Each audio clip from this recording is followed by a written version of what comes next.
So, we have finished Lecture 12 about the road to World War II.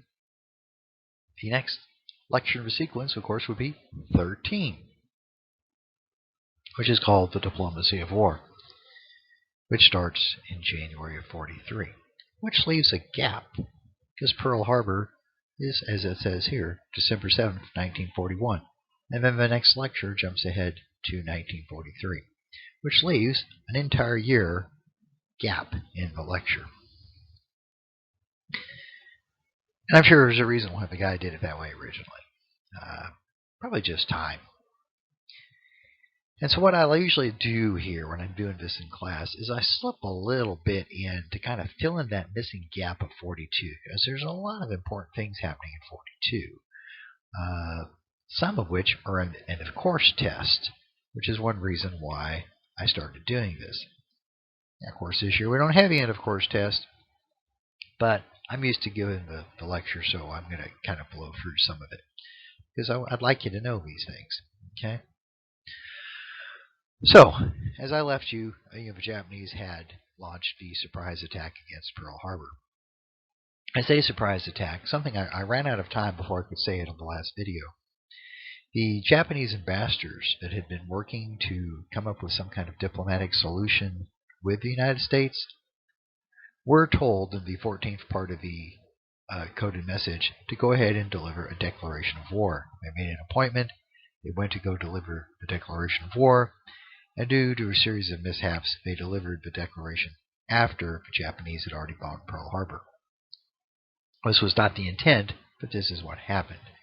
Which, of course, this is just going to make the Americans even madder at the Japanese. So, what I'm going to do right now in this video is I'm going to talk about things happening in the Pacific, because it directly follows up Pearl Harbor. And then I'll do a separate video talking about things going on in the Atlantic. And that'll fill in the 1942 gap, and then we can move into Lecture 13.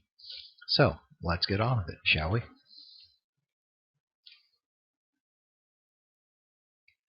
So here's I've already shown you this picture. This is Pearl Harbor. This is Battleship Row under attack. So we won't go into this. All right.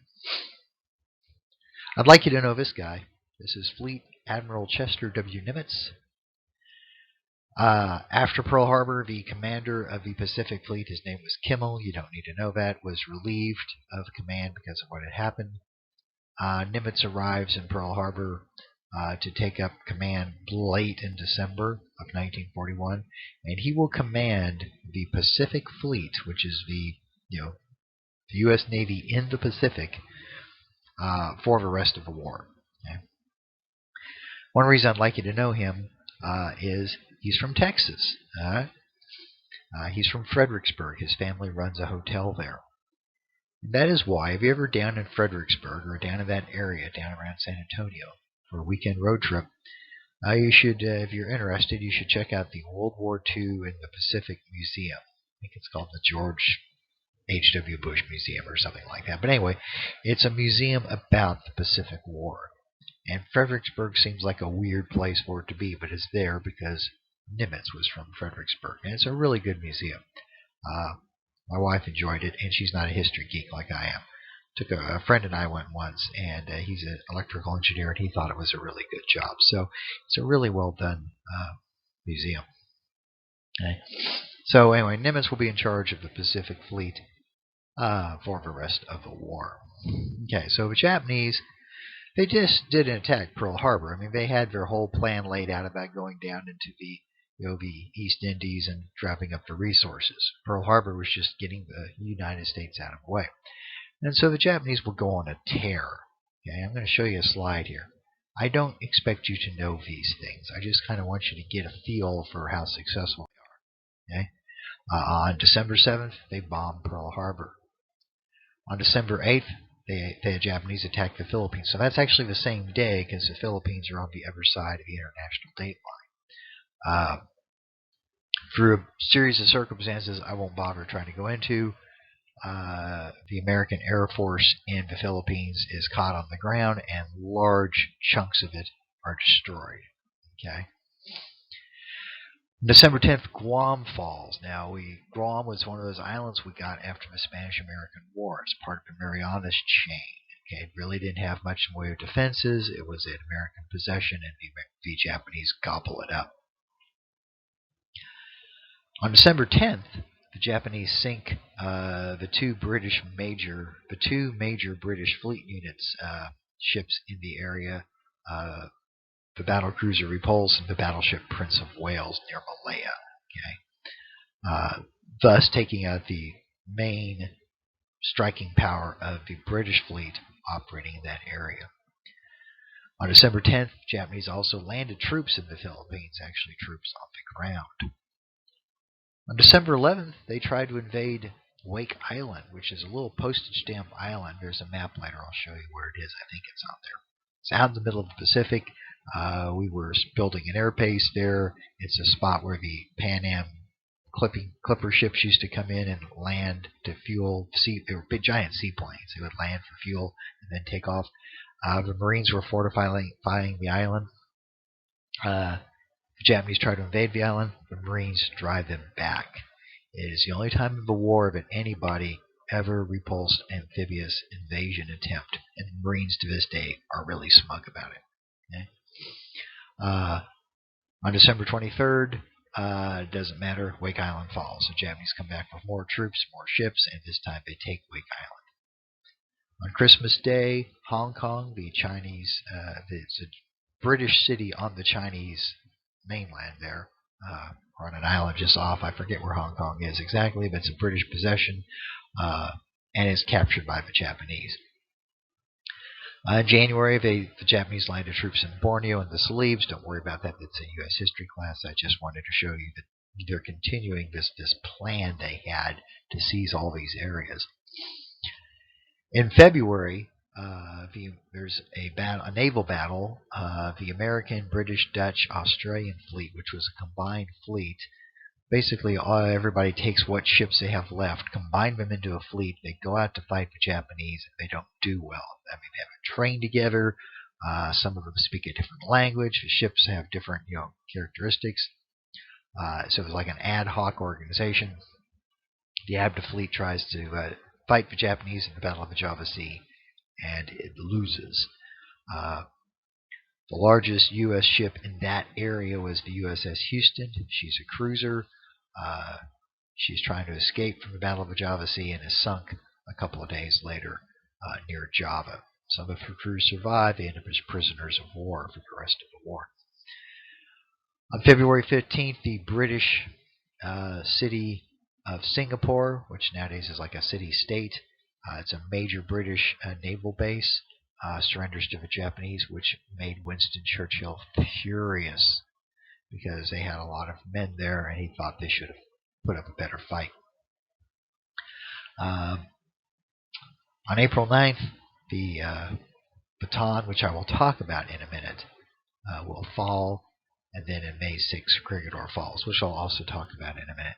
Okay, so this is like the first 6 months of war, December 41 through May of 42. The Japanese basically are unstoppable. They got everything planned out, what they're going to do. They're organized. There's the occasional temporary setback, but basically they're just going to kind of roll over the Americans, the British, the Dutch, the Australians. All try to stop them and do not succeed. The Japanese are on a roll. Okay? All right. Let's talk about Bataan.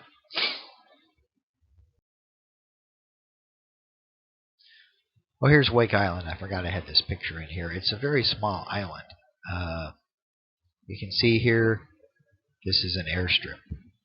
Okay, so the island's just barely big enough for an airstrip and some defensive fortifications. Okay, then this is a lagoon here in the middle. Okay, Japanese take that in December. Okay, so got a map here, and Wake Island's doesn't seem to be on here, but anyway, put this in here because I wanted to talk about the Philippines. Now here's the Philippines right here. As you see, they're much closer to Japan than they are to the United States. Here's Hawaii over here, Pearl Harbor. Okay. All right. Long way from there to here. Uh, let's talk about the Philippines. So you recall the Philippines had been acquired by the United States after the Spanish-American War, and we'd been there since 1900 basically.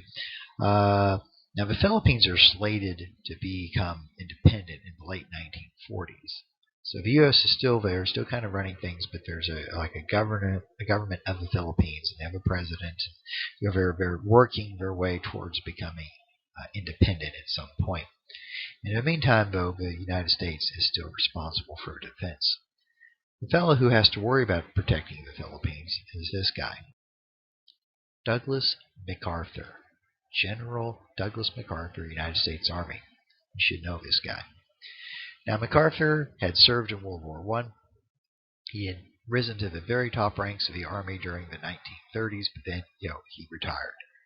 He had moved to the Philippines. He had a connection to the Philippines. His dad, Arthur MacArthur, had been stationed in the Philippines when Douglas MacArthur was younger, and he had spent some time living there, so he was kind of had a sentimental spot for him. And he's been hired by the Philippine government, basically, to help set up the Philippine Army. Okay? So at some point, the country will be independent. They're establishing their own army. MacArthur's there to help set up defenses. But then, with the approaching possibility of war, he's recalled to active duty. So he is in charge of the defense of the Philippines. He commands both United States and Filipino troops. Now, the trouble is, the Philippines are a very large group of islands. There's lots of islands. There's lots of shores. They're really not defensible with the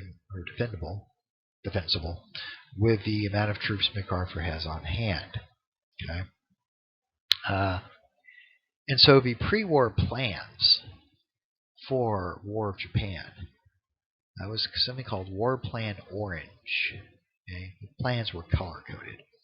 So War Plan Orange was the plan for dealing with War of Japan. It was updated and changed and modified over the years. Basically, what War Plan Orange said, I'm going to greatly simplify it, was that the Philippines were too large to be defended properly. So if War of Japan ever were to happen, you wouldn't try to defend the whole Philippines. You would fall into the Bataan Peninsula, which commands Manila Bay, and basically hunker down, hold out, and wait for help to arrive, reinforcements to arrive from the United States. Now, MacArthur didn't like this plan because it was kind of defensive in nature, and it would have yielded large chunks of the Philippines to the Japanese if a war had ever come. And with his expanding Philippine army and stockpiling troops and stuff and supplies, he felt he could defend the Philippines at the beaches. And so he's moved a lot of the equipment and gear and stockpiles of supplies closer to likely landing beaches. There's only certain places where the Japanese could really land, to be honest. And MacArthur can read a map.